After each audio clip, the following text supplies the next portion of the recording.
In 2014, the entertainment world was shocked to see a $2 million production pull in over 65 million worldwide in ticket sales alone. Predictably, this movie, God's Not Dead, was trashed by the critics, even with the incredible success. It's very interesting to see these critic elites heap praise on box office massacres, while these same elites lambaste movies that the viewers rally behind and absolutely love. Why is that? Maybe we'll get another clue to this mystery after God's Not Dead, A Light in Darkness hits theaters March 30th. Will the people rally behind this movie? What will the critics say about this? And is it a movie worth watching? I just came from the premiere in Los Angeles, so let's get into it. I'm Ben Davies, this is Pure Hollywood.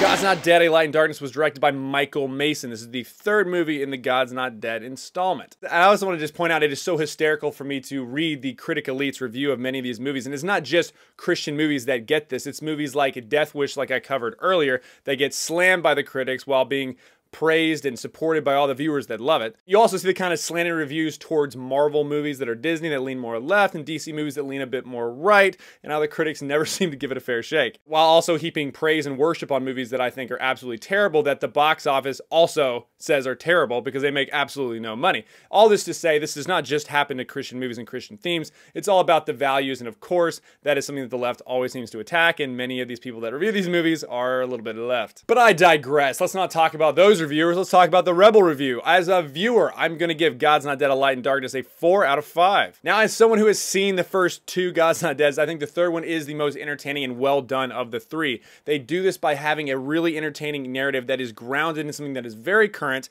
and gives you both sides of the argument and debate to keep you kind of on your toes and engaged. They also do a good job of multiple storylines, even though I think there's a few that didn't quite need to be there, which makes it lag a little bit in the middle. There are still compelling characters and situations that everyone can latch onto. The movie also really looks great and keeps a complicated story moving until the end. My critic review is a 3 out of 5. Now, I think the best part of this movie was the situational conflict that was completely in the hands of the writer, who did a great job of bringing this situation to life and giving both sides credence. The center and heart of the story is a debate, people on both sides, and they become increasingly polarized and driven apart. When we just stop screaming at each other, we can find a way to work together in love to make the entire community and the culture and the country and everything better because of that. And I have to say the best performance in this movie was John Corbett. You might remember him from My Big Fat Greek Wedding. He was absolutely hysterical in this movie, drove all the scenes, and was just fantastic to watch from start to finish. And they did a good job too of including characters that are more dynamic and complex. No one was really flat, and that's something that happens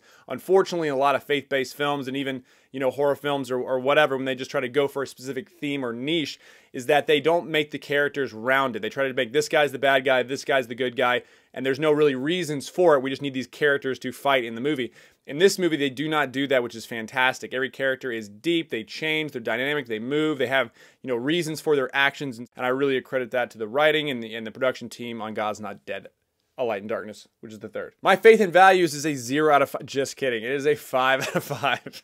Now, I'm not giving this movie the score just because the central character of the movie is a pastor. No, I'm giving it to the movie because of the values. For one reason, as much as the postmoderns try to complain and argue against it, it is without question that Western civilization, everything that it accomplished, and even the foundations of the United States itself is on Judeo-Christian principles with a little sprinkle of Aristotelian thought. And because of that, even if this film didn't even say Jesus or God or talk about the Bible or take place in a church, if it was a different situation, if it was landed in a different place with a different character, but the story was still the same, those values would still be there. If people can believe in those values and live by those values that we all need to rally behind, that is the foundation of Western society and America and all that kind of stuff, but you're not going to get to the genesis of why these are great until you dig into scripture and find that base and that source, which is the Judeo-Christian values. But I would still definitely give this film a really, really high rating in values and faith, even if they didn't talk about it. But specifically because this has faith, that makes it a little bit easier to pick apart and tell you exactly why.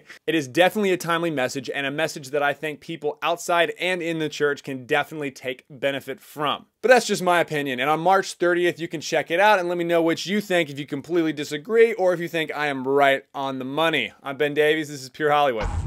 If you haven't done it already, you can now download the Rebel Media app. That way you have access to the entire Rebel lineup and can take it with you wherever you go.